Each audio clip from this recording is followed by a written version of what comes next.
your email address? Yeah. So I'll send you email receipts.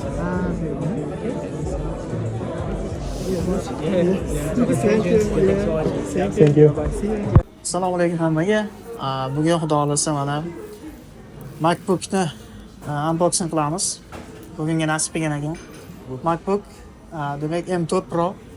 Xo'p, buni boshlashdan oldin keling bir ikkita ma'lumotlarni berib o'taman Apple Store haqida. Mana biz bolalar bilan bordik. 2 minutda bitdi. Juda tez, nima desa bo'ladi. Servislari ham ancha tez, atmosferaga juda ham gap yo'q. Hali yuqorida ham qo'yaman uni. Bu student diskountda oldik, talabalik nimasida, chegirmasida. Adashmasam $1 hisoblasak, $100-120 chegirma bo'ldi-da. Buni bonusi bor ekan, bonusi kecha tugagan ekan. Bonusi o'sha AirPods 4 berish kerak edi. Men ustiga qo'shib AirPods 2 Pro olaman dedim. U bo'lmadi. Kecha o'zi tugagan ekan. Shunga endi bonuslarni qurib qoldik va buni diskountga oldik.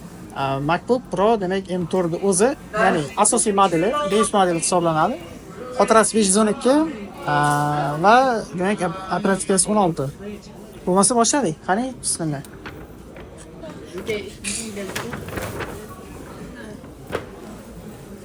Hop, bismillah.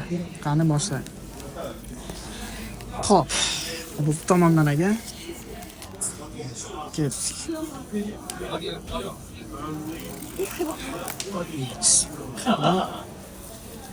Ama unpacking o'zining jarayoni bo'lardi. Biz endi audio qilib, polni video qilib olyapmiz. Hop, tayyor mana. Bismillah. Hoppa. Ana endi ichini olamiz. Hozir buni sal aniq qilib turaman. Birinchi batareyalarni olib ko'rsak, keyin u yoqqa o'tamiz. Mana bu yoqda endi nima bor ekan? Hop, bu yerda endi foydalanish nimasi bo'lsa kerak, menimcha. Keyin boshqa narsasi yo'q ekan o'zi, deyarli. Shular bor ekan. Hop. Mana zaryadchigi. Zaryadchigi qora. Chunki bu space plug bo'lgani uchun zaryadchigi ham qora, lekin galobkasi mana oq bo'ladi o'zi. Doimiy. Mana bo'ldi.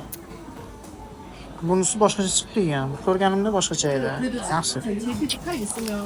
Ana endi ketdi. O'zini olib obzor qilamiz. Bismillah. Qani.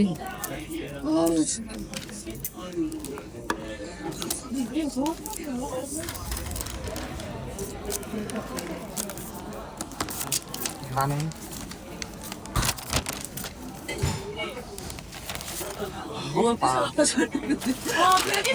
Mana ham ochdi. Ko'rishlar mumkin. Space Black. Mana endi.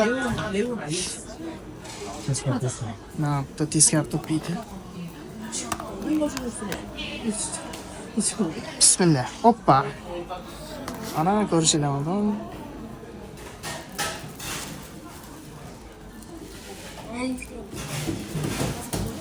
Bu yonishi ham bir qiziq jarayon. Ochishlari, bonusi ancha qiziq. Hammaga nasib qilsin. Ko'plar niyat qilgandi mana. Birinchi bilmadim, qaysi tildan boshladi. Hello deb yozadi-da, o'sha Getstardda. O'sha xususiyatlari shu 8 GB, 16 GB operatsiya, 512 xotira, M4 base model, M4 Pro, base M4 chiplida. Buni M4 Pro chipli ham bor, M4 Pro Max chipli ham bor. Ular ancha zo'r. Endi men shu base modelni olib qoldim. Keyinchalik xudo xolasa almashtirish bo'lsa, almashtiramiz. Bu mana M4 lar eng oxirgi modellar hisoblanadi hozirgi kunda. Xo'p, bu mana ochib bo'ldi. Bu yog'i nasraga ketadi. Buni yana nasraga qolamiz. Bu ko'rinishi mana ko'rganlaringizdek ancha qulay. Misol uchun nasib bo'ladi. Asosiy ko'rsatadigan tomoni menimcha shu. Xohlasa obzorni yana bu yog'iga ko'ramiz. Rahmat hammaga.